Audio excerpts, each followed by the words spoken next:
haleluya. Kasih Tuhan selalu layakkan kehidupan kita, amin.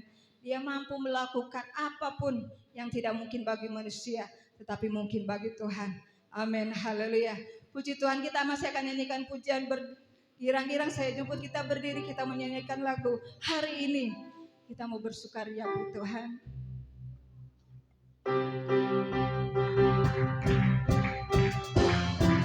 Amin, haleluya. Amin, haleluya.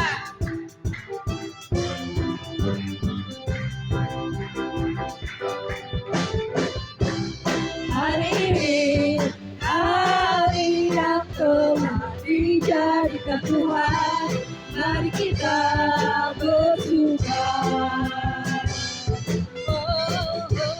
Hari ini hari yang telah dijadikan Tuhan, mari kita bersuka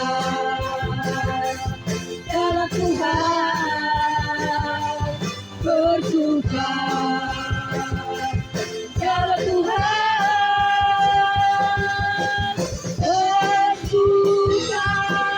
bersuka dalam Tuhan, mari bersuka di Tuhan, bersuka dalam Tuhan, sekarang bersuka kita. Amin, haleluya.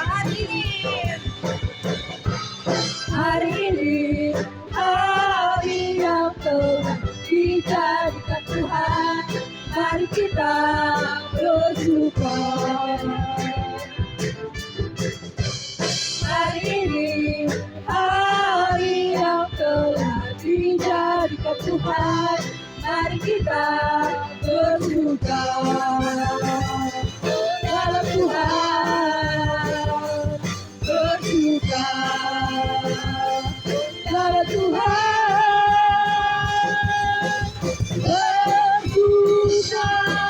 bersuka dalam Tuhan, mari bersuka di Tuhan, bersuka dalam Tuhan, sekarang bersuka cita, bersuka dalam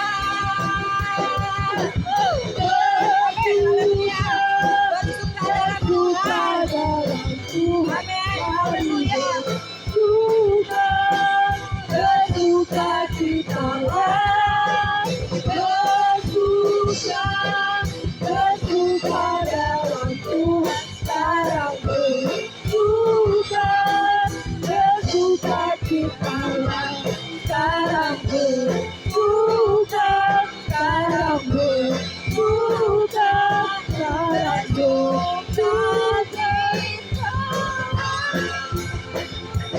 Haleluya, kemuliaan buat Tuhan. Haleluya. Amin, puji Tuhan, silakan duduk. Amin, haleluya. Puji Tuhan. Saya percaya kalau kita datang sungguh-sungguh kepada Tuhan, apapun yang menjadi beban masalah, kita pulang, kita dapat jalan solusi yang baik. Ya Tuhan, pasti tolong kita semua. Puji Tuhan. Sebentar kita mau mendengarkan firman Tuhan. Kita mau siapkan hati kita. Mau dibentuk lagi oleh firman-Mu ya Tuhan. Pertolongan-Mu begitu ajaib dalam kehidupan kami Tuhan. Kami percaya kuasa-Mu mesti ada. Amin. Haleluya. Amin. Haleluya Yesus.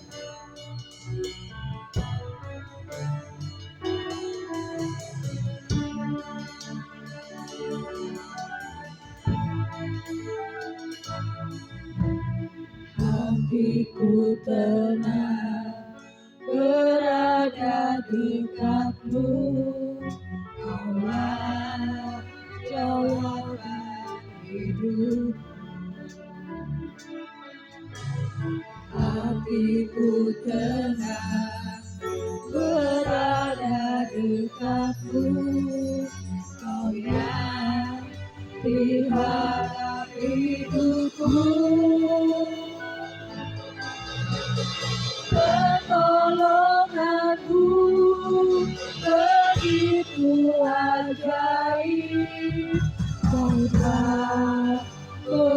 ikat hatiku bisa tabu tak sanggup lagi di situ tanganmu bekerja pertolonganmu begitu ajaib kau telah mengikat hatiku di mataku tertuju padamu ku rasakan kasih-Mu Tuhan. Teman kami berdiri kita nyanyikan pujian ini. Haleluya. Hatiku tenang berada di Saya undang jemaat berdiri, kita nyanyikan bersama-sama pujian ini. Haleluya.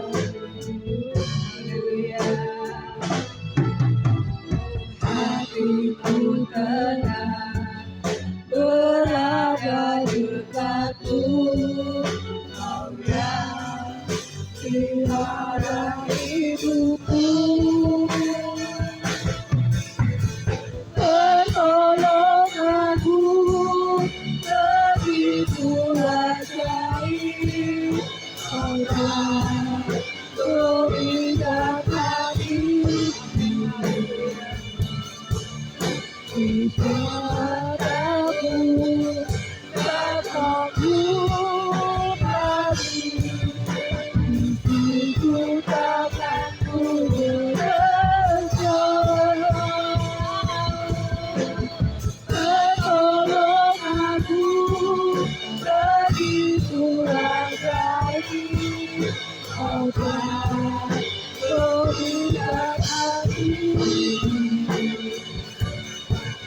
di mataku tertuju padamu ku rasakan kasih-Mu Tuhan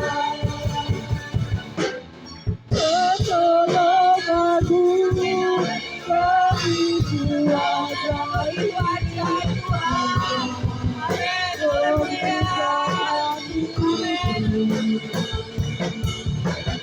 matamu tak sanggup lagi di situ tanganku bekerja pertolonganmu begitu ajaib Kau telah mengikat hatiku di mataku tertuju padamu ku rasakan kasih-Mu pertolonganmu oh pertolonganmu begitu ajaib Kau telah mengikat hatiku Di saat kami tidak sanggup Tuhan, mataku tak sanggup di situ tangan-Mu bekerja. Amin. Haleluya. bekerja Amin Yesus. Oh pertolonganmu begitu begitu ajaib Tuhan. Amin. Haleluya.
pertolongan-Mu.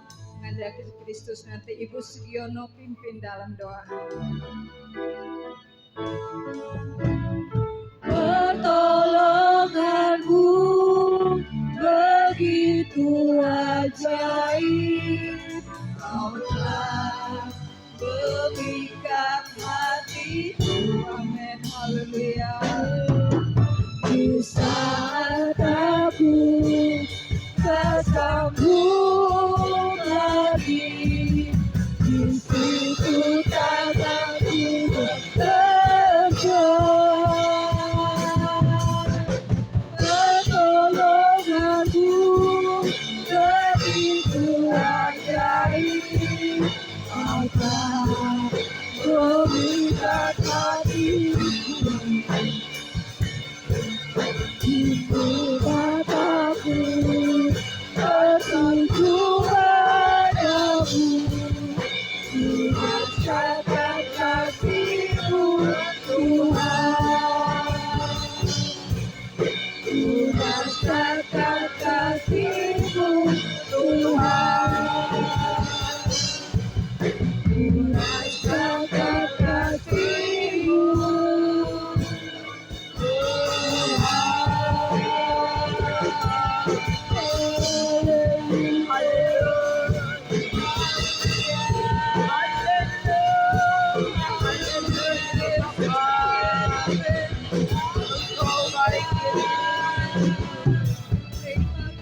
Terima kasih Tuhan. Haleluya, haleluya. Terima kasih ya Bapa. Haleluya, haleluya Tuhan. Segala puji dan syukur dan hormat dan kemuliaan kami persembahkan hanya padamu ya Bapa. Pagi yang indah ini Tuhan, kami boleh datang kembali ke hadapan hadirat-Mu yang kudus. Bukan karena kami kebiasaan Tuhan, tetapi kami sangat mengasihi-Mu. Kami rindu Engkau Tuhan, kami menyayangi-Mu, kami agungkan dan kami tinggikan Engkau. Karena itu Bapa, kami sungguh bangga Yesus mempunyai Allah yang hebat dan dahsyat seperti Engkau. Engkau Allah kami yang heran, Allah yang luar biasa Tuhan. Kami boleh mengucap syukur atas cinta dan kasih-Mu yang begitu sempurna Bapa. Kami percaya Bapa, Engkau ada di tengah-tengah ruangan ibadah ini Tuhan. Engkau bimbing kami terus, Engkau kuatkan kami, Engkau peliharakan kehidupan kami beserta sidang jemaat di tempat ini ya Tuhan. Engkau akan memberikan hikmat dan kemurahan Bapa. Kami boleh sembah Engkau dan tinggikan Engkau Tuhan. Bapa, pagi hari ini Tuhan kami boleh agungkan dan kami mengasihi-Mu dan menyayangi-Mu ya Bapa. Urapi semua sidang jemaat di tempat ini Bapa. Engkau urapi mereka yang sakit, Engkau sembuhkan yang lemah, Engkau kuatkan dalam kesusahan, Engkau hiburkan. Kau juga berkati Tuhan bagi kehidupan Tuhan Yesus, bagi hamba-Mu yang sebentar akan membawakan firman-Mu, agar firman-Mu yang akan dibawakan oleh hamba-Mu Tuhan boleh menjadikan berkat kekuatan bagi iman percaya kami kepada-Mu ya Bapa. Karena itu Tuhan, Engkaulah Allah yang begitu heran dan sempurna Tuhan. Kami boleh mengucap syukur Tuhan, baik tim musik Tuhan, baik singer Tuhan, baik tamborin, Engkau urapi mereka dengan kasih-Mu Bapa. Diberikan kami senantiasa kemenangan Bapa, kekuatan baru, iman yang teguh di dalam mengiring menyembah kepada-Mu ya Bapa. Kami percaya Engkau ada di tengah-tengah rumah ibadah-Mu di tempat ini ya Tuhan.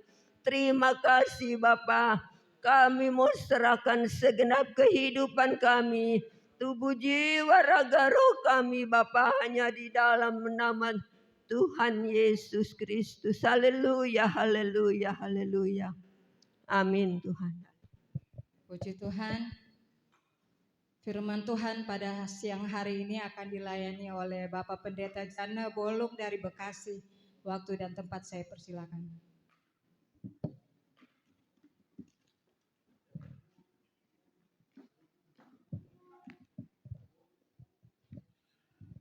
Puji nama Tuhan, salam sejahtera dalam kasih Tuhan Yesus Kristus.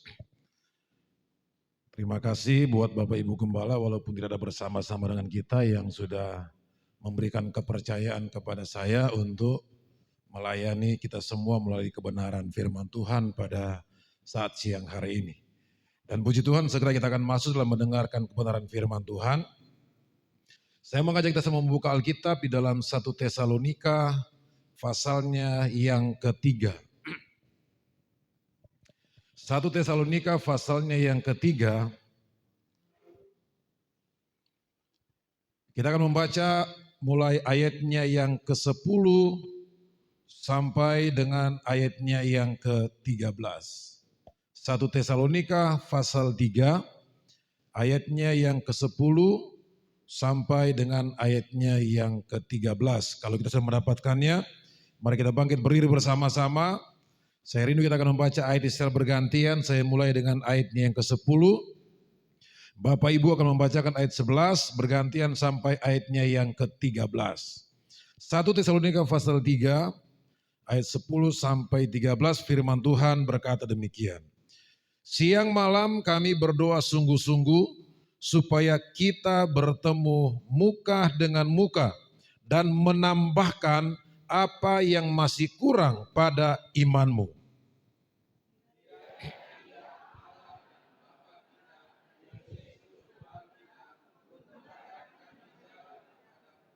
Dan kiranya Tuhan menjadikan kamu bertambah-tambah dan berkelimpahan dalam kasih seorang terhadap yang lain dan terhadap semua orang, sama seperti kami juga mengasihi kamu.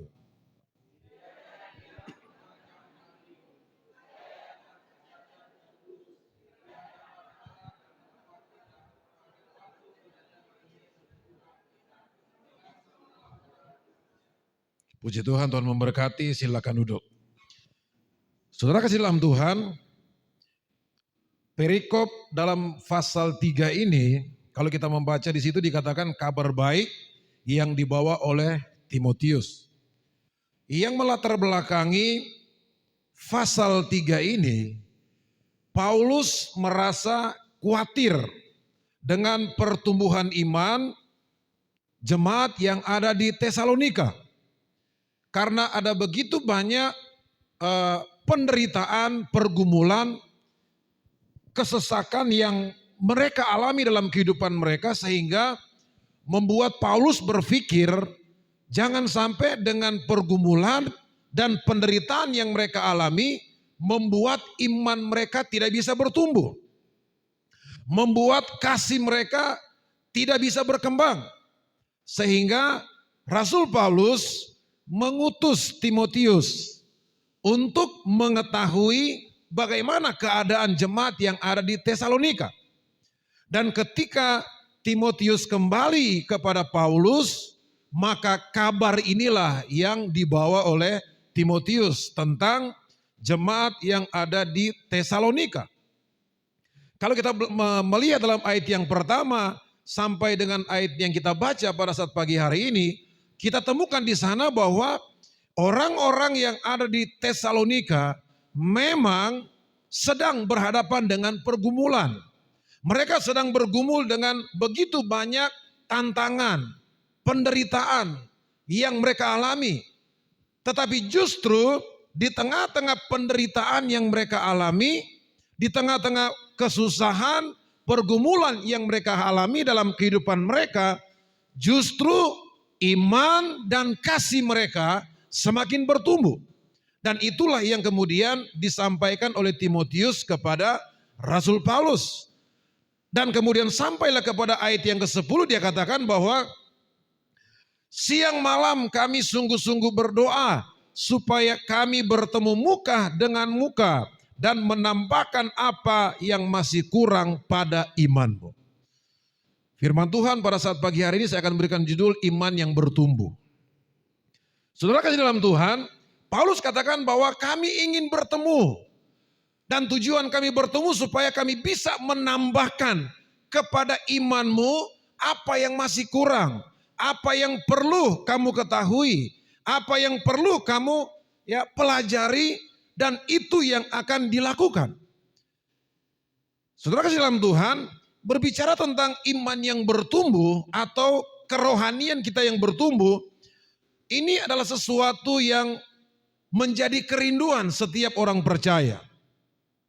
Sebab kalau kita dikatakan, oh kamu gak bisa bertumbuh, itu sesuatu yang sangat tidak enak.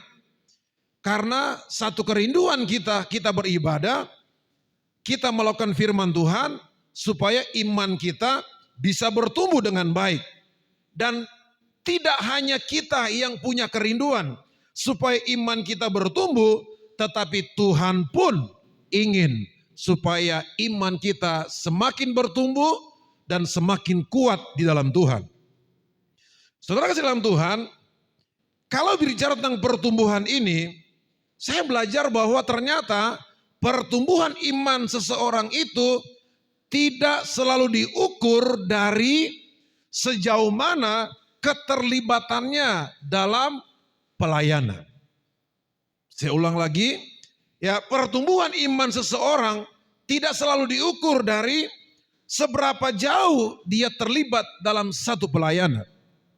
Apakah itu sebagai singer, apakah itu sebagai WL, pemain musik, multimedia, penerima tamu, atau banner, tamborin. Itu hanyalah awal. Awal dari seseorang kemudian mulai bertumbuh dalam Tuhan. Tetapi kalau kita jadikan itu sebagai dasar pertumbuhan iman kita, maka kita bisa keliru dalam memahami tentang satu pertumbuhan. Sebab pertumbuhan iman itu, sekali lagi saya katakan bahwa tidak hanya dinilai dari sejauh mana kita terlibat dalam pelayanan. Contoh Bapak Ibu, saya pernah bertemu dengan seorang anak Tuhan.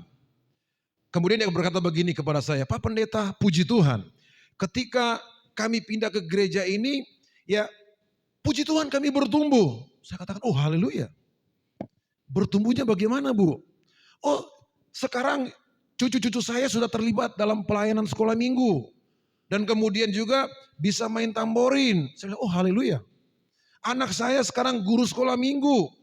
Padahal dulu gak bisa, sekarang bisa. Tetapi yang saya lihat, tidak ada yang berubah dalam kehidupan mereka setiap hari.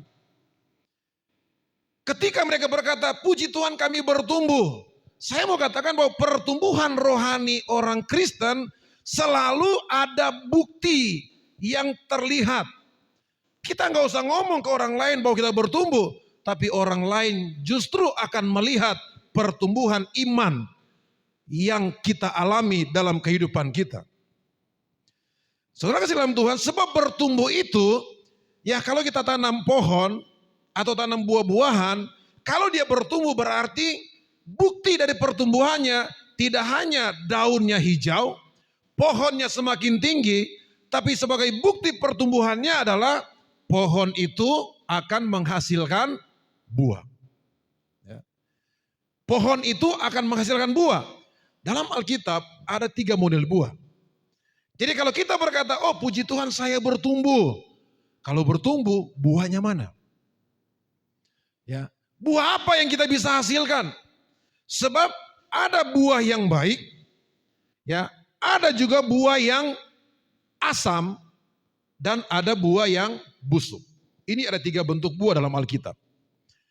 Jadi kalau kita bicara pertumbuhan, berarti kita juga berbicara tentang buah yang kita hasilkan. Nah pertanyaannya adalah, apakah buah yang kita hasilkan itu adalah buah yang baik? Buah yang bisa dinikmati oleh orang lain? Buah yang bisa mempermuliakan nama Tuhan atau tidak? Dalam kitab Yesaya pasal 5 ayat 4 dia berkata begini.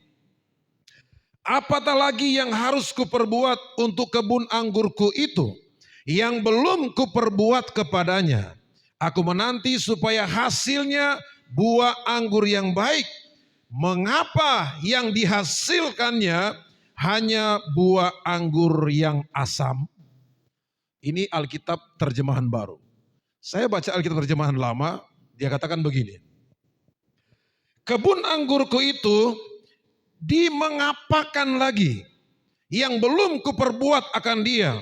Mengapa sementara aku menanti-nanti akan buah anggur, maka dikeluarkannya buah yang busuk.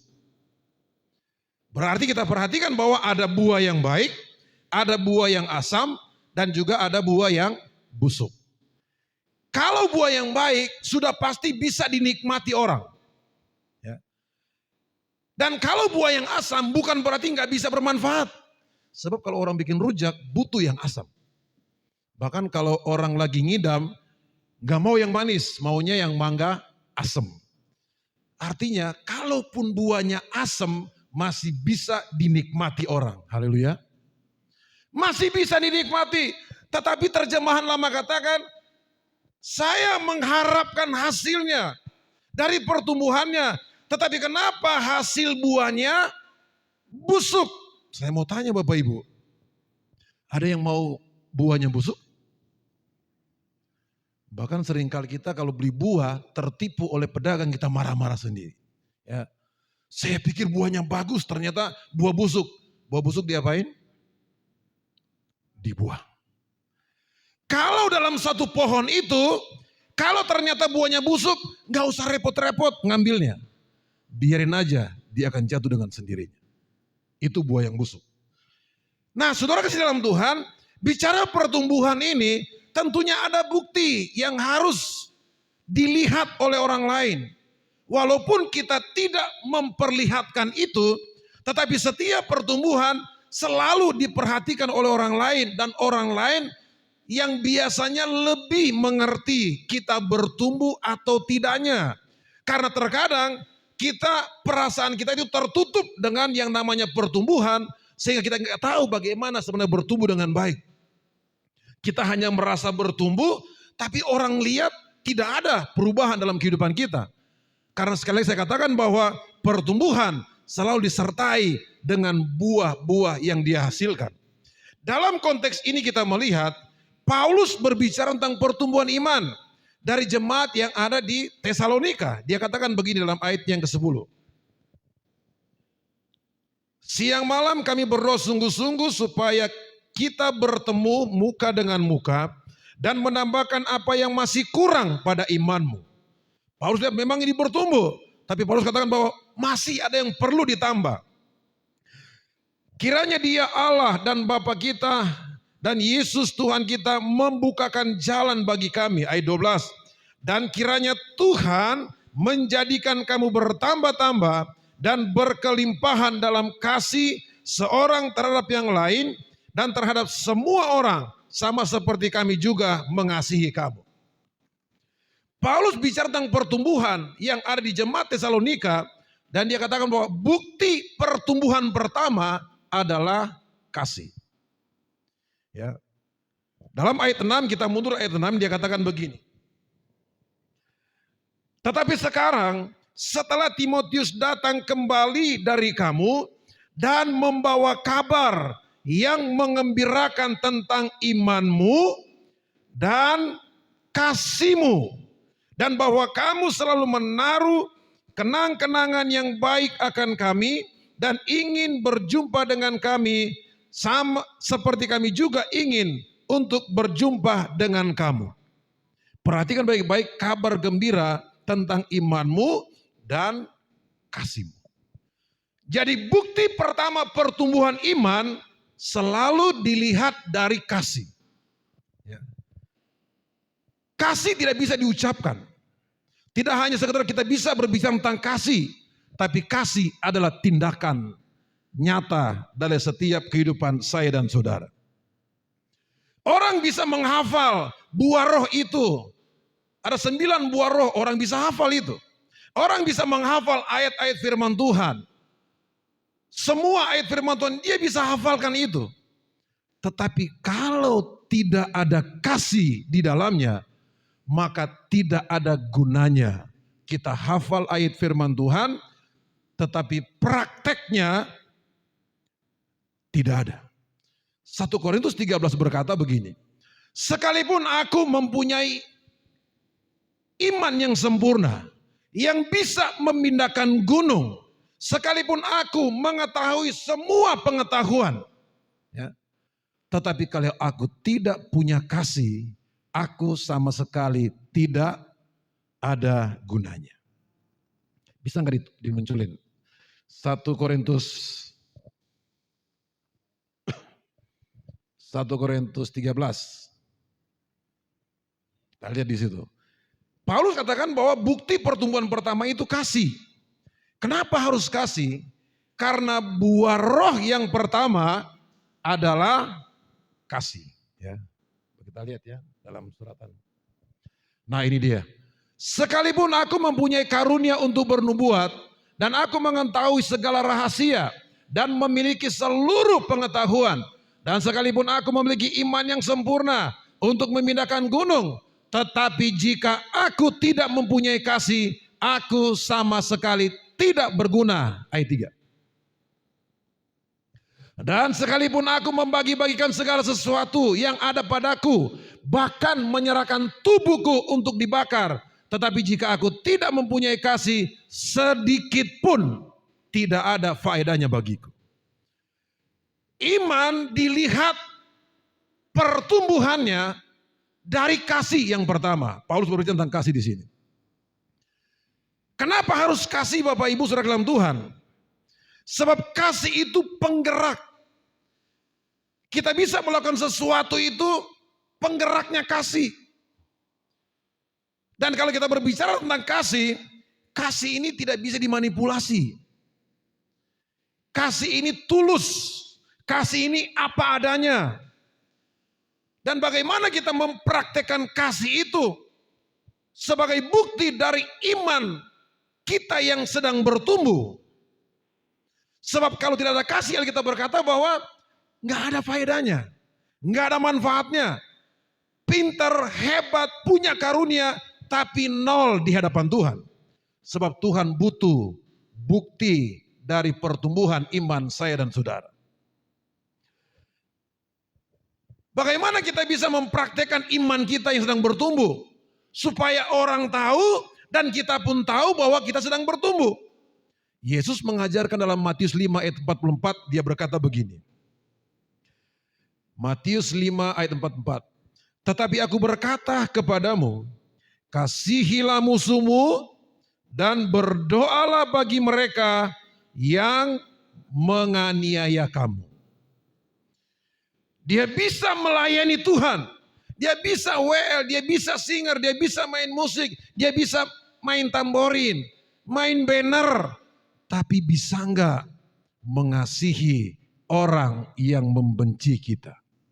Bisa enggak mengasihi, mendoakan orang yang memusuhi kita?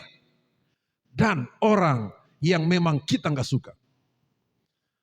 Saudara dalam Tuhan, untuk berdoa, ya dikatakan sebab ya mengasihi musuh dan berdoa bagi mereka. Bagaimana kita bisa mendoakan orang yang membenci kita? Bagaimana kita bisa mendoakan orang yang kita benci? Orang yang bermusuhan dengan kita? Wong ingat aja namanya udah kesel. Apalagi ngebayang mukanya, boro-boro bisa berdoa. Yang ada kita bilang, sudah gak usah berdoa. Saya mau berdoa, baru merem matanya, kebayang mukanya. Mukanya yang nyebelin banget. Waduh, emosi saya. Kasih mendoakan musuh. Ya. Kasih, dia katakan di sini, ya, mengasihi orang yang membenci kita. Dan saya katakan ini bukan hal yang mudah. Ini hal yang berat. Justru karena ini hal yang berat, sehingga ini hanya bisa dihasilkan oleh orang Kristen yang sedang bertumbuh. Kalau orang Kristen gak bertumbuh, dia gak bisa melakukan ini. Orang yang gak bertumbuh, dia akan berkata bahwa Alkitab katakan, jika orang menampar pipi kananmu, berilah juga pipi kirimu. Kalau kanan sudah dapat, kiri sudah dapat, ya udah selesai. Selanjutnya bagian kita.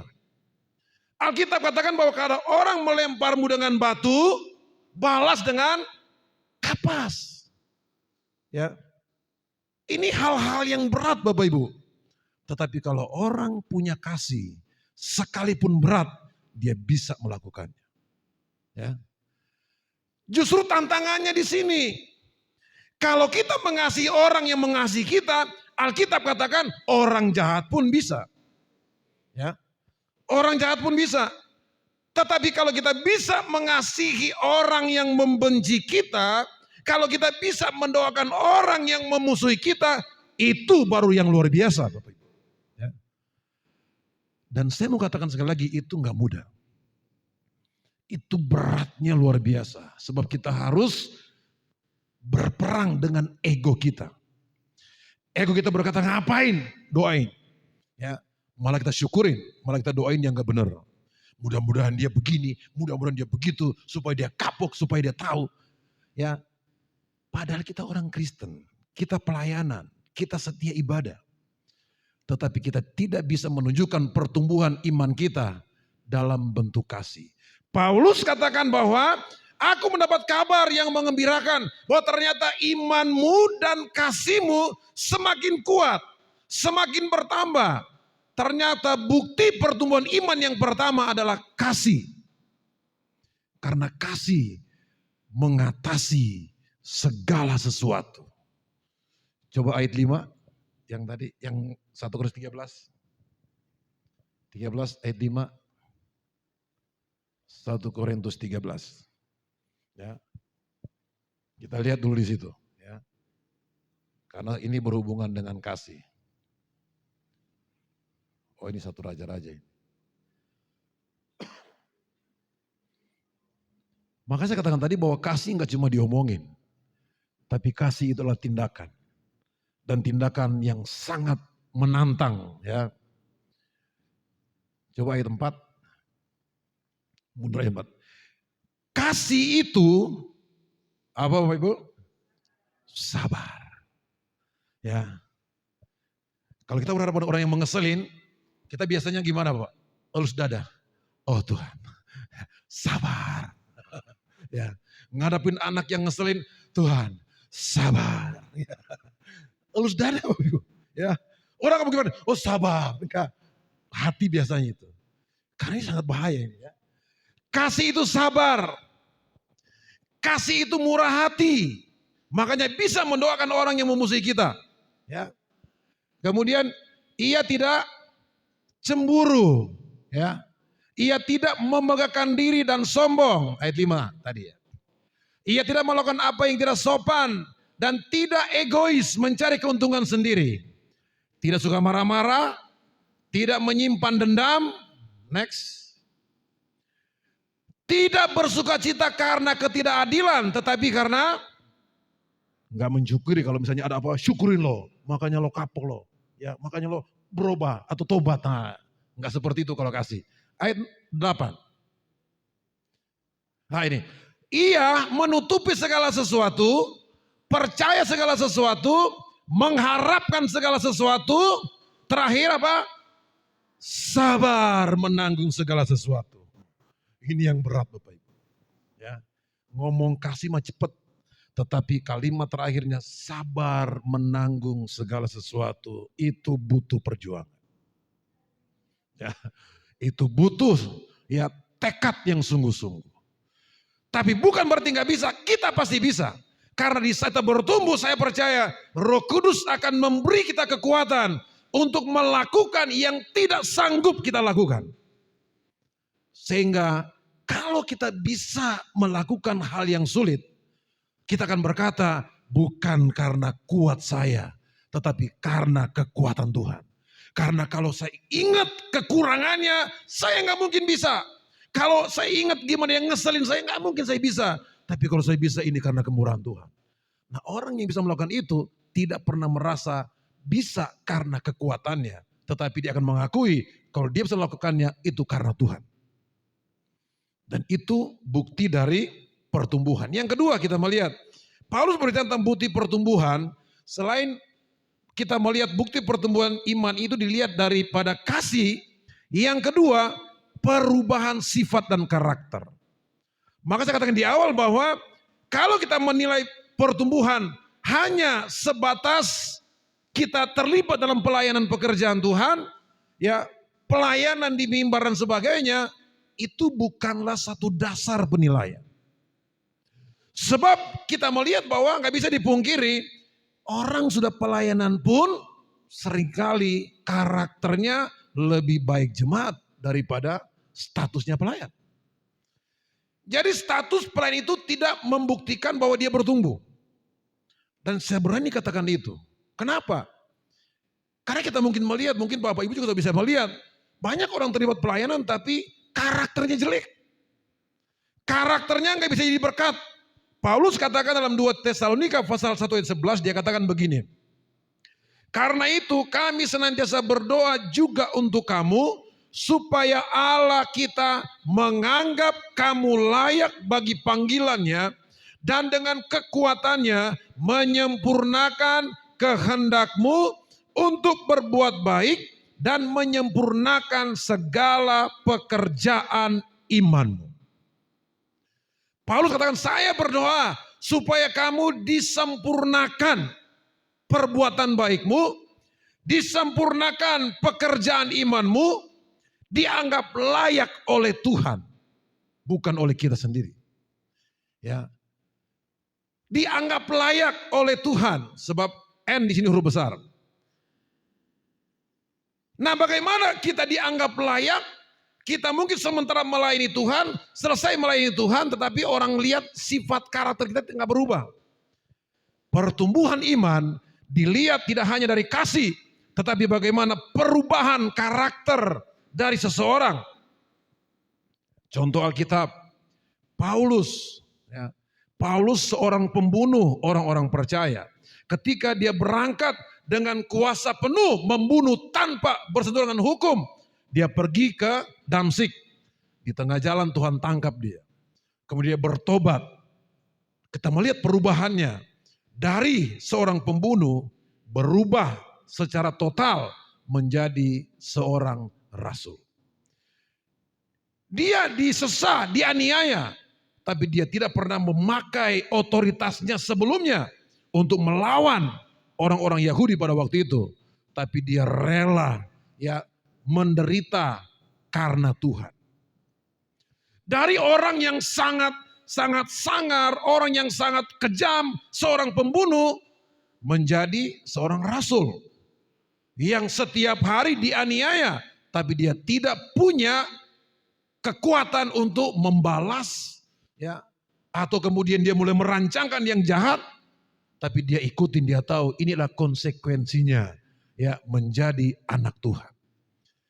Jadi ada perubahan dari yang tidak baik menjadi baik, dari yang kasar menjadi lembut, dari yang gak sabar jadi sabar, dari yang suka marah-marah berhenti marah-marahnya, dari yang malas jadi rajin. Itu perubahan. Tapi kalau orang tidak bisa melihat perubahan dalam hidup kita, tidak heran kalau kita seringkali mendengar kalimat yang berkata, sama saja mereka yang melayani dengan kita, ya, kelihatannya sama aja, nggak ada perubahan. Kalau kita mau bertumbuh, tidak hanya bertumbuh dalam kasih, tapi juga dalam sifat dan karakter akan terlihat perubahannya. Bagaimana kita bisa melihat perubahan karakter kita? Kita berkata, kan saya nggak bisa tahu apakah saya berubah atau tidak. Filipi pasal 4 ayatnya yang kelima. Filipi pasal 4 ayat yang kelima. Dia katakan begini. Hendaklah kebaikan hatimu diketahui semua orang. Tuhan sudah dekat. Ya. Ibrani pasalnya yang ke-12 ayat 1 sampai ayat yang kedua. Dia katakan bahwa di sekeliling kita itu ada begitu banyak orang yang menjadi saksi perjalanan iman kita kepada Tuhan. Mereka yang melihat, ya, sifat dan karakter kita dari yang tidak baik menjadi baik. Mereka lah yang menjadi juri yang terhebat, bukan kita sendiri. Alkitab katakan bahwa hendaklah kebaikan hatimu diketahui. Oh, berarti ada orang yang kemudian memberikan komentar. Wah, si bapak ini dulunya begini, sekarangnya baik. Berarti itu bukti pertumbuhan. Tapi bukan dari kita. Bukan kita ngomong, oh saya dulu begini tapi sekarang puji Tuhan sudah baik. Orang lain yang menilai. Kalau orang lain yang menilai, itu penilaiannya sangat baik. Enggak ada dasar untuk kemudian membanggakan, enggak. Dan Alkitab berkata bahwa hendaklah kebaikan hatimu diketahui oleh semua orang. Nah, dalam Ibrani pasal 12 dia katakan bahwa kita sedang dalam perlombaan di mana ada begitu banyak saksi yang ada di sekeliling kita. Kita nggak bisa menyembunyikan kepada orang lain sifat karakter kita yang sesungguhnya. Lambat atau cepat akan kelihatan. Tetapi kalau kita sedang bertumbuh dalam Tuhan, saya percaya kita tidak hanya bertumbuh dalam kasih, tetapi juga ada perubahan dalam sifat dan karakter kita setiap hari. Memang gak bisa seperti membalik telapak tangan, tapi setidaknya ada proses ya perbaikan dari hari ke sehari, seterusnya dan seterusnya. Kemudian kita melihat bukti dari pertumbuhan. Selain kita bertumbuh dalam kasih, kemudian kita melihat ada perubahan dalam sifat dan karakter kita. Dan yang ketiga, bukti pertumbuhannya adalah kita semakin berakar, semakin kuat di dalam Tuhan. Ya. Dia katakan dalam Efesus pasal 3 ayat 17, sehingga oleh imanmu Kristus diam di dalam hatimu, dan kamu berakar serta berdasar dalam kasih. Kolose pasal 2 ayatnya yang ke-6 sampai ke-7 dia katakan begini. Kamu telah menerima Yesus Kristus Tuhan kita. Karena itu hendaklah hidupmu tetap di dalam Dia. Hendaklah kamu berakar di dalam Dia. Dibangun di atas Dia. Hendaklah kamu bertambah teguh dalam iman yang telah diajarkan kepadamu. Dan hendaklah hatimu melimpah dengan syukur. Bukti pertumbuhannya adalah hidup kita semakin berakar, semakin kuat dalam Tuhan. Kalau kita semakin kuat dalam Tuhan, ketika ada masalah, kita tidak mudah tinggalkan Tuhan. Ketika ada pergumulan yang berat, kita tidak mudah lemah atau menyalahkan Tuhan. Tapi kalau kita semakin bertumbuh, ketika ada masalah kita tahu bahwa di balik masalah ada berkat yang Tuhan sedang persiapkan untuk saya dan saudara. Ya. Sebab setiap kita naik level, kita harus melewati yang namanya ujian. Seperti anak sekolah, dia mau pinter atau bodoh, dia harus melewati yang namanya ujian. Kalau dia berhasil, dia naik kelas. Itu artinya bahwa kalau kita bertumbuh, berarti kita semakin mengerti firman Tuhan. Berarti setiap proses yang Tuhan izinkan kita alami dalam kehidupan kita, bukan untuk menyiksa kita. Ya. Bukan untuk mencelakakan kita. Tapi setiap proses yang Tuhan izinkan kita lewati, itu untuk kebaikan kita. Karena Roma 8 ayat 28 katakan bahwa kita tahu sekarang Allah turut bekerja dalam segala sesuatu untuk mendatangkan kebaikan. Penderitaan yang Tuhan izinkan, Tuhan sedang bekerja di situ untuk kebaikan kita. Ya. Kita akan dikatakan kuat, kita akan dikatakan teguh imannya jika kita berhasil melewati yang namanya ujian. Kalau kita baru menghadapi ujian, belum bisa dikatakan orang kuat. Nanti disebut orang kuat kalau dia berhasil melewati penderitaannya. Ketika dia berhasil melewati pergumulan yang berat, baru dikatakan dia orang kuat. Tapi kalau dia belum melewatinya, belum bisa. Kenapa? Belum terbukti. Ya. Ketika saya berhadapan dengan pergumulan almarhum, ya, orang katakan begini, hampir semua orang berkata begini sama saya. Aduh bro, puji Tuhan bro, kuat sekali. Ya, kuat katanya. Saya katakan kamu gak tahu. Kamu mungkin cuma bisa lihat dari luar. Dan kamu bisa berkata bahwa saya orang kuat. Tapi kalau saya tidak pernah merasa kuat. Tapi kan bukti begitu melewati proses yang begitu berat. Tapi tetap saya bilang, saya nggak pernah posting kita lagi nangis. Kita posting kita ketawa-ketawa. Ya ke rumah sakit atau kemana, kita posting sementara ketawa. Yang nangis nggak diposting. Ya, dan itu nggak ada orang yang tahu, saya bilang gitu. Nggak ada orang yang tahu kalau kita lagi nangis. Cuman orang lihat kalau kita lagi ketawa-ketawa, walaupun lagi berat, kalau kita lagi senyum-senyum, jadi orang mengatakan bahwa kita ini kuat. Ya, saya punya kesaksian Bapak Ibu ya, bahwa saya tahu bahwa tidak ada orang yang kebal dengan yang namanya pergumulan. Tidak ada orang yang super di dunia ini sekalipun pendeta. Ya, ada 4 kali saya mengalami di mana kita sudah mau nyerah suami istri. Ya, nyerah artinya ya udah, ya mau bilang kecewa ya bisa juga dikatakan seperti itu. Mau bilang lemah, putus asa bisa juga seperti itu. Saya sudah gak tahu kalimat apa yang pas untuk keadaan seperti itu. Tapi intinya kami mau nyerah. Tapi ketika kami sudah mau menyerah pada waktu itu, pertama ini di rumah. Ketika mau menyerah di rumah, kita dari jam 8 ke jam 9 nangis berdua. Anak-anak gak tahu, nangis kita. Udah nyerah, udah gak kuat. Ya, jam 10 ada teman berita datang. Bertamu. Kan aneh bertamu malam-malam. Tamu yang jarang datang ke rumah, tiba-tiba datang. Saya dengarkan, shalom, kok ada apa? Ada apa ya? Kok dia jarang kesini kenapa datang? Datangnya malam lagi jam 10. Masuk. Ketika masuk, saya katakan begini, tumben ini kok tamu malam-malam begini? Saya juga nggak tahu katanya. Tiba-tiba saya tergerak, ayo kita berangkat. Istri katakan, ini udah malam, udah pokoknya berangkat. Datang, kita cerita. Oh berarti ini maunya Tuhan. Ya, berarti kita datang di sini untuk mendoakan kalian supaya kalian kuat. Ya, kita curhatlah ya. Berarti ini maksudnya Tuhan. Kita kuat lagi. Saya berdoa kuat lagi.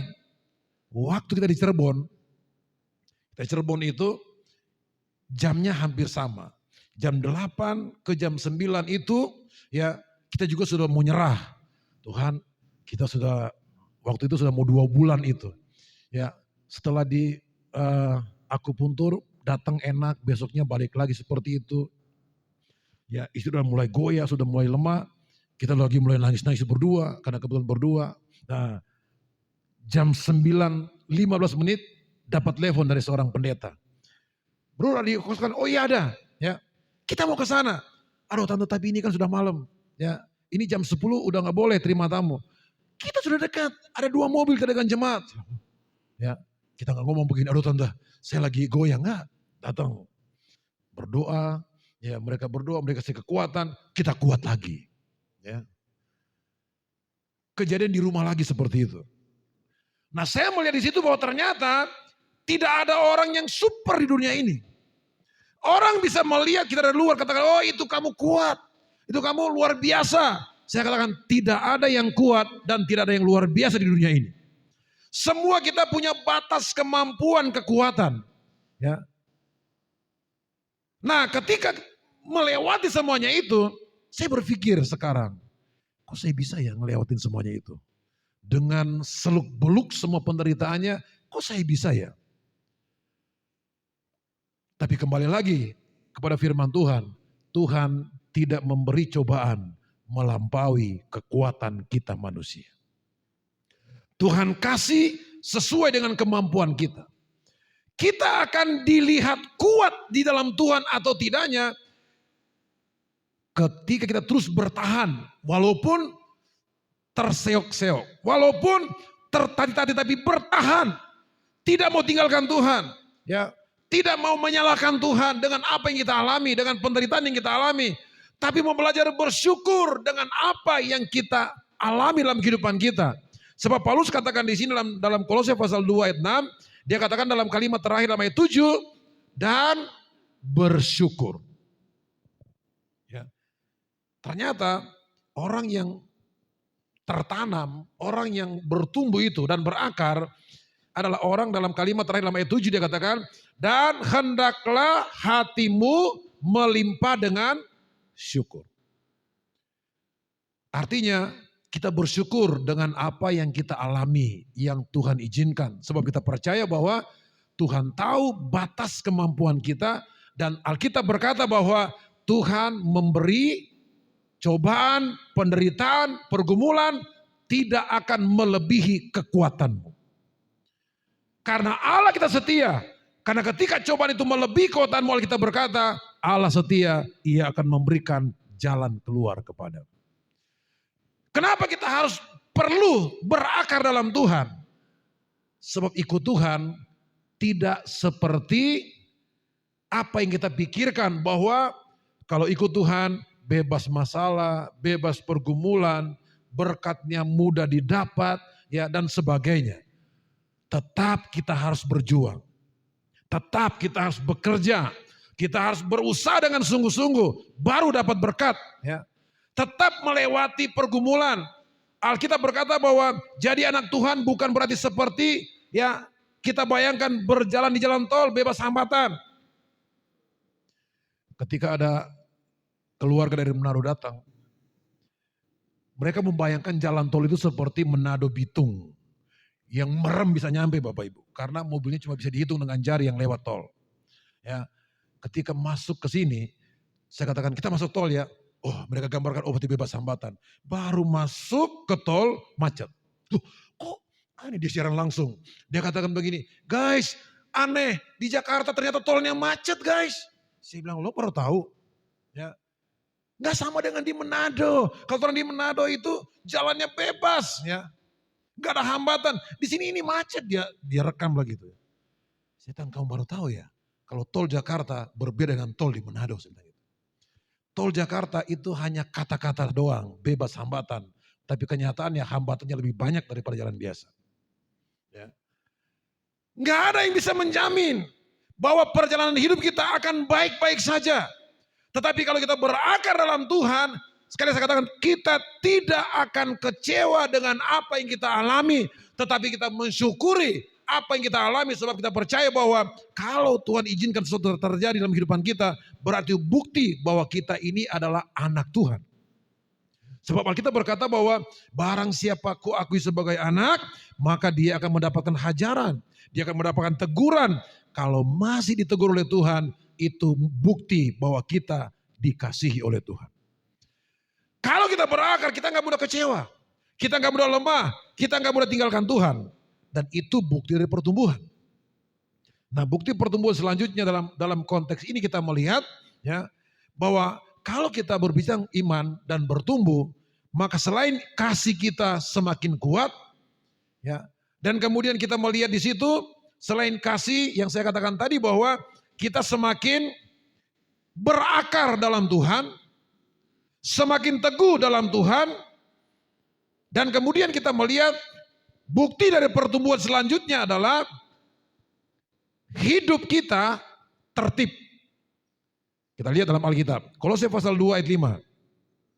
Sebab meskipun aku sendiri tidak ada di antara kamu, tetapi dalam roh aku bersama-sama dengan kamu. Dan aku melihat dengan sukacita tertib hidupmu dan keteguhan imanmu dalam Kristus. 2 Timotius pasal 1 ayat 7. Sebab Allah memberikan kepada kita bukan roh ketakutan, melainkan roh yang membangkitkan kekuatan, kasih, dan ketertiban. Rupanya pertumbuhan iman kita, ya, berkaitan erat dengan kehidupan yang tertib. Tertib itu berarti di dalamnya apa? Taat. Orang yang tertib adalah orang yang taat.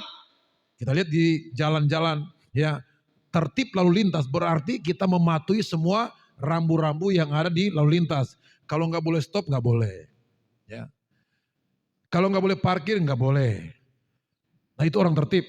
Lampu merah berhenti, ya. Kalau kita terobos ada konsekuensinya, ya. Pertama kita diteriakin orang, yang kedua bersentuhan dengan polisi. Kalau nggak tertib hidupnya. Ternyata orang Kristen anak Tuhan yang bertumbuh dilihat dari kehidupannya tertib atau tidak. Taat atau tidak kepada aturan firman Tuhan. Aturan yang sudah berlaku, kesepakatan yang sudah disepakati. Orang yang sedang bertumbuh adalah orang yang berpegang, Alkitab katakan berpegang kepada sumpah walaupun rugi. Dan saya belajar bahwa itu bagian dari tertib. Konsekuensinya kita berani ambil. Kalau kita sudah berjanji, ya mau rugi waktu, mau rugi tenaga atau materi, ya kita harus lakukan. Untung ruginya belakangan, tetapi konsekuen dengan apa yang kita katakan. Dan saya berani katakan bahwa itu bagian dari ketertiban. Dan Alkitab berkata bahwa Allah memberikan kepada kita bukan roh ketakutan, tapi roh yang membangkitkan kekuatan, kasih dan ketertiban. Tertib.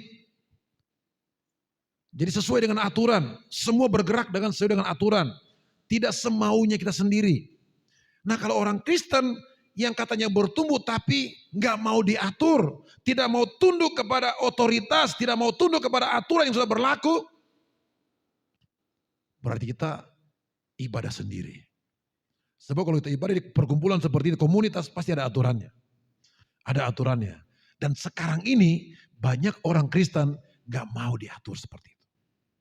Kalau mungkin di desa seperti ini gak terlalu kelihatan. Tapi kalau di kota sangat terlihat orang yang gak mau terikat dengan aturan gereja-gereja lokal. Ya, saya pernah ngobrol dengan seorang ibu orang Manado. Dia katakan begini sama saya. Dia belum tahu saya pendeta. Dia katakan begini. Aduh Pak, ya saya lebih senang gereja di mall. Tapi kenapa di mall? Di mall kita bebas. Ya, kita bebas. Kita nggak dikenakan kewajiban apa-apa. Ya datang pulang. Ya memang sih nggak kenal sama pendetanya katanya. Tapi kita bebas. Tapi kalau di gereja kecil itu ada iuran ini, ada iuran itu, dan sebagainya, dan sebagainya. Kita nggak boleh begini, nggak boleh begitu. Ya. Tapi memang sih perhatiannya lebih kepada gereja kecil. Tapi kita kan maunya bebas. Kalau ke mall kan ya pulang gereja jalan-jalan. Ya. Kenapa seperti itu? Karena nggak mau tertib hidupnya. Nah ketika butuh pelayanan sakit, ketika butuh pelayanan orang meninggal, bingung cari pendetanya. Karena nggak kenal pendetanya di mall. Ya. Nah bertindak lagi sebagai karena kasih, ya saya pernah dihubungi untuk memimpin, ya untuk memimpin acara duka dari awal sampai selesai, ya, tapi bukan berjemaat di tempat saya. Orang tuanya jemaat di saya, kakak adiknya, tapi yang paling gede ini, ya gereja di Jakarta. Saya nggak tahu pendetanya. Ketika dia meninggal, saya diminta untuk melayani sampai selesai. Tapi saya berusaha cari tahu siapa pendetanya. Di hari yang kedua saya ketemu pendetanya. Kemudian kebetulan pendeta saya katakan, Pak, Ibu pendeta dan Bu, ini jemaat Ibu, saya bilang gitu. Ya, saya hanya diminta tolong oleh keluarga. Silakan Bu, Ibu mau melayani di sini, di pelepasan atau di kuburan. Dia katakan, udah Pak Pendeta, terima kasih banyak. Pak Pendeta sudah mau melayani walaupun bukan jemaatnya Pak Pendeta. Ya, udah Pak Pendeta aja pegang dari sini sampai ke kuburan. Saya dari sini selesai ibadah saya langsung pulang. Dan ada begitu banyak orang Kristen yang mau seperti itu. Tidak mau hidup di bawah aturan, tapi ketika kita butuh pelayanan, harus ada. Ya, kalau enggak nanti bahas Alkitab keluar. Oh katanya kasih, masa pendeta enggak mau? Ini kan pelayanan. Ya. Jadi untuk hidup tertib, hanya bisa dilakukan oleh orang yang sedang bertumbuh. Ya. Orang yang katanya bertumbuh tapi nggak mau ikutin aturan, saya pertanyakan itu pertumbuhannya seperti apa? Apa yang mereka namakan pertumbuhan? Sebab Alkitab berkata bahwa kalau kita bertumbuh, hidup kita semakin bertumbuh dalam iman, dalam kasih dan tertib. Ikutin aturan orang yang taat. Nah orang yang taat, saya percaya orang yang taat adalah orang yang selalu menikmati berkat demi berkat dari Tuhan. Sebab di balik ketaatan selalu ada berkat yang Tuhan persiapkan kepada saya dan saudara. Pertanyaannya, apa tujuan kita bertumbuh Bapak Ibu? Ini hanya bentuk-bentuk tanda kita bertumbuh. Nah, bukti pertumbuhan, tujuan kita bertumbuh itu apa? Kita kembali kepada ayat 11 dan 12 dalam 1 Tesalonika pasal 3. Tujuan kita bertumbuh, kita melihat. Dan kiranya Tuhan menjadikan kamu bertambah-tambah dan berkelimpahan dalam kasih seorang terhadap yang lain dan terhadap semua orang Sama seperti kami juga mengasihi kamu. Ayat 13. Kiranya ia menguatkan hatimu supaya tak bercacat dan kudus di hadapan Allah dan Bapa kita pada waktu kedatangan Yesus Tuhan kita dengan semua orang kudusnya. Tujuan kita bertumbuh yang pertama supaya semakin disucikan, supaya semakin dikuduskan oleh Tuhan. Yang kedua, tujuan kita bertumbuh adalah supaya kita semakin disempurnakan perbuatan kasih kita. Baik terhadap Tuhan maupun terhadap sesama kita manusia. Dan tujuan pertumbuhan selanjutnya adalah supaya kita siap menyambut kedatangan Tuhan pada kali yang kedua. Ya. Karena kita punya tujuan. Kita hidup bukan hanya di dunia ini, tapi ada tujuan kita, yaitu kehidupan yang kekal untuk selama-lamanya. Buah itu hanya bukti pertumbuhan iman. Tetapi tujuan kita bertumbuh adalah semakin disucikan, semakin dikuduskan, semakin disempurnakan perbuatan-perbuatan baik kita. Dan kita sedang dipersiapkan ketika Tuhan datang pada kali yang kedua, kita dalam keadaan yang siap. Siap untuk menyambut kedatangan Tuhan. Sebab Alkitab berkata di sini, supaya kamu kudus dan tak bercacat sampai kedatangan Tuhan pada kali yang kedua. Ya, sebab tujuan kita jadi orang Kristen tidak hanya ingin menikmati berkat, perlindungan, tapi tujuan utama kita supaya jiwa kita diselamatkan.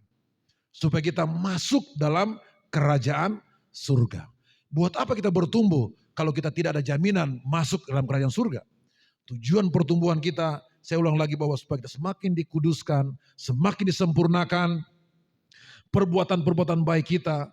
Karena belum ada yang sempurna, disempurnakan dan kemudian kita dipersiapkan untuk menyambut kedatangan Tuhan pada kali yang kedua. Kita bangkit berdiri semua, kita akan mau berdoa buat firman Tuhan siang hari ini. Dan saya rindu kita nyanyi pujian berkata, dalam segala keadaan, waktu berlimpah maupun kurang, kita akan nyanyikan pujian ini kepada Tuhan. Haleluya, puji Tuhan. Kami mau bertumbuh dalam Engkau ya Tuhan. Walaupun kami tahu itu sulit, tapi kami percaya ada Roh Kudus yang akan memampukan kami. Untuk kami terus bertumbuh. Ada bukti dari pertumbuhan kami. Ada tujuan dari kami bertumbuh ya Tuhan. Kami tidak mau bertumbuh tanpa ada tujuan. Tapi kami punya tujuan untuk mempersiapkan hidup kami untuk menyambut kedatangan Tuhan pada kali yang kedua. Jadikan kami semua berkat-Mu ya Tuhan, dimanapun kami berada, sehingga kehidupan iman percaya kami bisa berdampak kepada orang lain. Haleluya, puji Tuhan. Glory bagi nama-Mu ya Tuhan. Dalam segala keadaan, waktu berlimpah maupun kurang, tetap Yesus yang mempesona hatiku. Dia beri damai kesempatan baru. Di setiap langkah kehidupan, waktu ku kuat maupun lemah, tetap Yesus yang mempesona hatiku. Dia beri hidup dan kesempatan baru. Sekali Yesus, selamanya Yesus. Harapanku takkan hilang, karena kasih-Nya sekarang ku ada.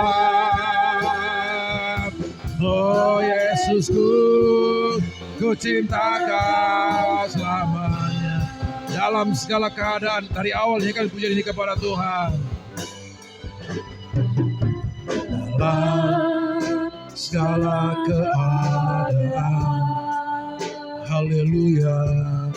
Waktu berlimpah maupun kurang, tetap Yesus yang mempesona hatiku. Dia beri damai dan kesempatan baru di setiap langkah, di setiap langkah kehidupan. Waktu ku kuat maupun lemah, tetap Yesus yang mempesona hatiku. Dia beri hidup dan kesempatan baru. Sekali Yesus selamanya. Amin, haleluya. Harapanku takkan hilang, karena kasih-Nya sekarang ku ada. Oh Yesusku, ku cinta Kau sekali Yesus, sekali Yesus selamanya. Yesus, harapanku takkan hilang, karena kasih-Nya sekarang ku ada. Oh Yesusku, ku cinta Kau selama. Saudara kasih dalam Tuhan, lagu ini mengatakan bahwa apapun keadaan kita, berlimpah ataupun kurang, kuat ataupun lemah, jangan sampai engkau tinggalkan Yesus. Jangan engkau biarkan Yesus. Tetapi apapun keadaanmu, tunjukkan bahwa imanmu yang sedang bertumbuh. Engkau kuat berhadapan dengan apapun itu. Karena kita percaya Tuhan tidak akan pernah meninggalkan kita. Tuhan tidak akan pernah membiarkan kita. Dia selalu setia menyertai kita, menolong kita, dan memberkati kita.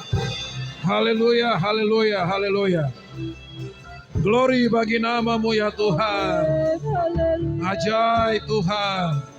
Haleluya, haleluya.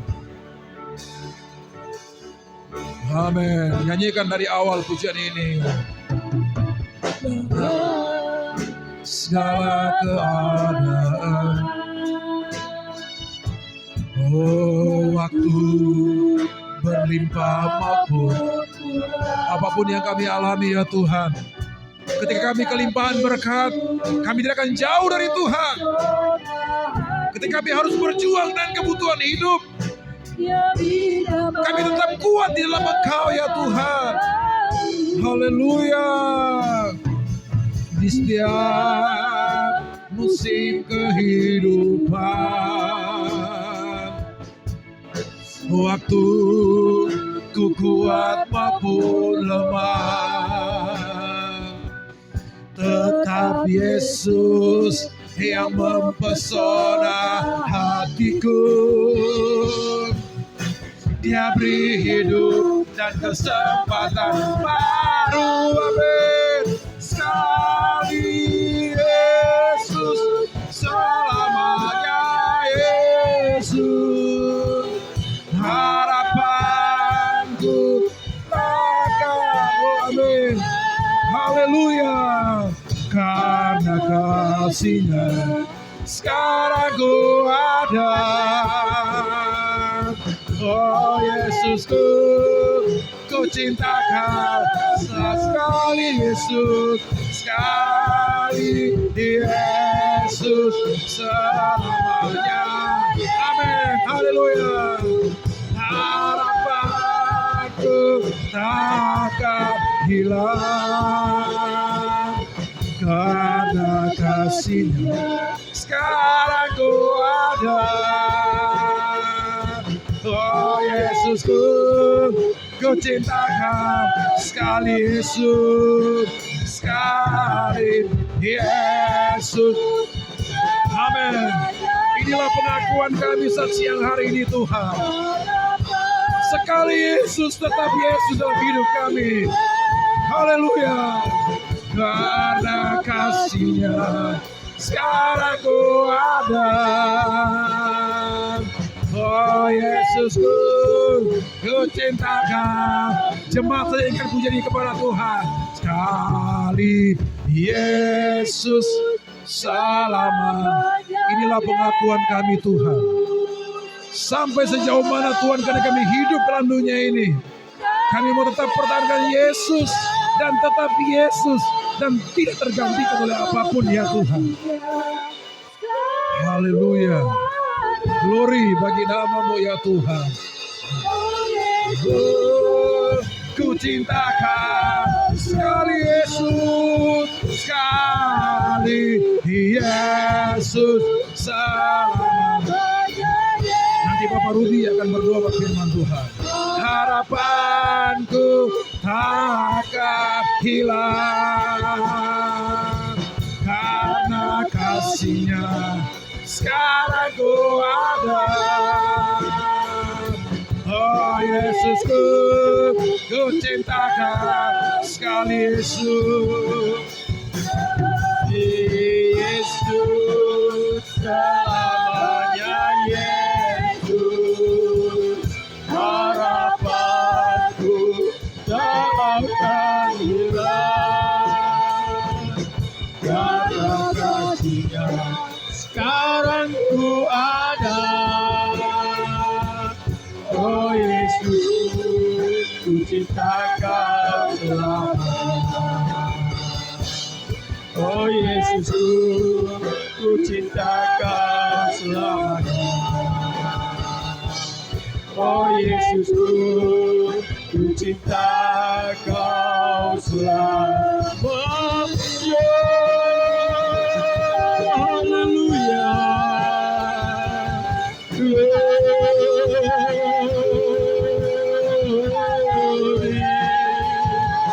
Haleluya.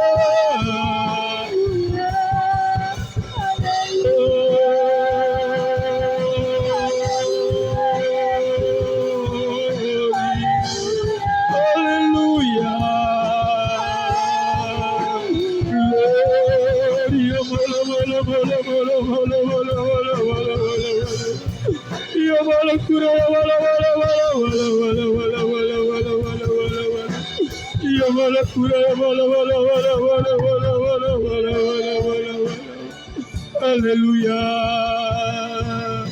Haleluya Yesus. Haleluya Yesus.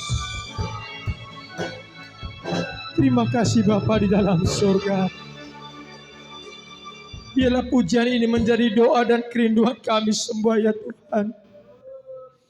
Dalam segala keadaan apapun ya Bapa. Baik waktu limpah maupun waktu kurang Tuhan. Dalam segala musim apapun ya Bapa.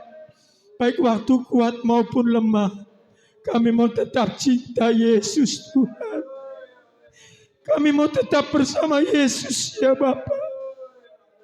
Terima kasih Bapa di dalam sorga. Firman-Mu begitu luar biasa di tengah-tengah kehidupan kami.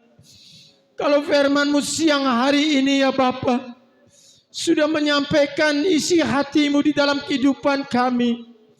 Untuk kami tetap bertahan dalam segala keadaan apapun ya Bapa. Terkadang kami jujur di hadapan-Mu Tuhan. Kami bangga dengan kesetiaan kami. Kami terkadang bangga dengan kesibukan pelayanan kami ya Bapa. Tapi kami tidak ada pertumbuhan di dalam Tuhan. Kami tidak bisa mengubah karakter kami yang kurang baik di hadapan-Mu ya Bapa. Ampuni kami ya Tuhan. Biarlah saat siang hari ini, di mana kami sudah diberikan firman-Mu ya Bapa. Kami sudah diingatkan oleh kebenaran firman-Mu ya Tuhan. Untuk kami tetap bertumbuh di dalam kasih. Untuk kami tetap berakar lebih dalam lagi ya Bapa. Bahkan kami tetap untuk bisa mengubah kehidupan kami yang kurang baik di hadapan-Mu. Terima kasih Bapa di dalam sorga. Apa yang sudah Engkau sampaikan melalui hamba-Mu ya Tuhan. Biarlah tertanam di dalam hati dan pikiran kami. Menjadi rema, menjadi kuat di dalam setiap langkah kehidupan kami ya Bapa. Ajar kami terus dengan kebenaran firman-Mu Tuhan. Berkati hamba-Mu yang sudah menyampaikan kebenaran firman-Mu. Berkati pelayanan setiap hamba-Mu ya Bapa. Berkati anak-anak hamba-Mu ya Tuhan. Berkati seluruh sidang jemaat-Mu ya Bapa. Kami mau serahkan semuanya ke dalam tangan-Mu. Terima kasih Bapa di dalam sorga. Sebentar kami akan membawakan korban persembahan. Sucikan, kuduskan tiap tangan-tangan kami. Kami serahkan semuanya ke dalam tangan-Mu. Hanya di dalam nama Tuhan kami Yesus Kristus. Kami sudah berdoa dan mengucap syukur. Haleluya. Amin.